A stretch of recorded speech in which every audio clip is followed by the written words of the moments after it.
മഹാരാഷ്ട്രയിലെ നാസിക്കിൽ കാർ റോഡരികിലെ കിണറിൽ വീണ 9 പേർ മരിച്ചു. മരിച്ചവർ എല്ലാവരും ഒരു കുടുംബത്തിലുള്ളവരാണ്. ഇതിന്റെയും വിവരങ്ങൾ വിഷ്ണു പ്രസാദ് തന്നെ നൽകും. വിഷ്ണു, ഒരു കുടുംബത്തിലെ 9 പേർക്ക് ദാരുണ അന്ത്യം സംഭവിച്ചു. ഈ വഴിയരികിലെ കിണർ എന്ന് പറയുമ്പോൾ ഇത് വെള്ളം ശേഖരിക്കാൻ ഉപയോഗിച്ചതാണോ അതോ മറ്റെന്തെങ്കിലും കാര്യത്തിനുണ്ടായിരുന്ന കുഴിയാണോ? ഇത് വലിയ വീഴ്ചയല്ലേ?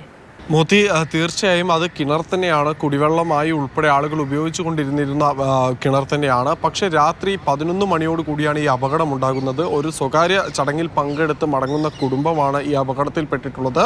ഏറ്റവും ദാരുണമായ സംഭവം എന്ന് പറയുന്നത് മരിച്ച 9 പേരിൽ 6 പേരും കുട്ടികളാണ് എന്നത് തന്നെയാണ്.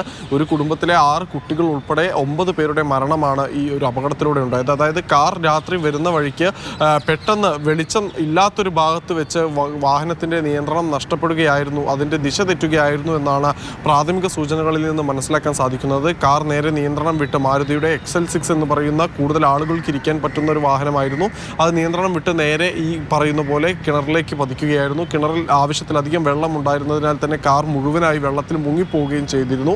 ഈ സംഭവം അറിഞ്ഞ ഉടൻ തന്നെ പോലീസും ദേശീയ ദുരന്ത നിവാരണ സേനയും സ്ഥലത്തെത്തി ക്രെയിൻ ഉപയോഗിച്ച് രക്ഷാപ്രവർത്തനം ആരംഭിച്ചു. അർദ്ധരാത്രിക്ക് ശേഷമാണ് കാർ വെള്ളത്തിൽ നിന്ന് പുറത്തെടുക്കാൻ സാധിച്ചത്. ഇതിനോടൊപ്പം തന്നെ കാറിലുണ്ടായിരുന്ന 9 പേരും മരണപ്പെട്ടു കഴിഞ്ഞു. ഇവരുടെ മൃതദേഹങ്ങൾ ഇപ്പോൾ പോസ്റ്റ്മോർട്ടം നടപടികൾക്കായി ആശുപത്രിയിലേക്ക് മാറ്റിയിട്ടുണ്ട്.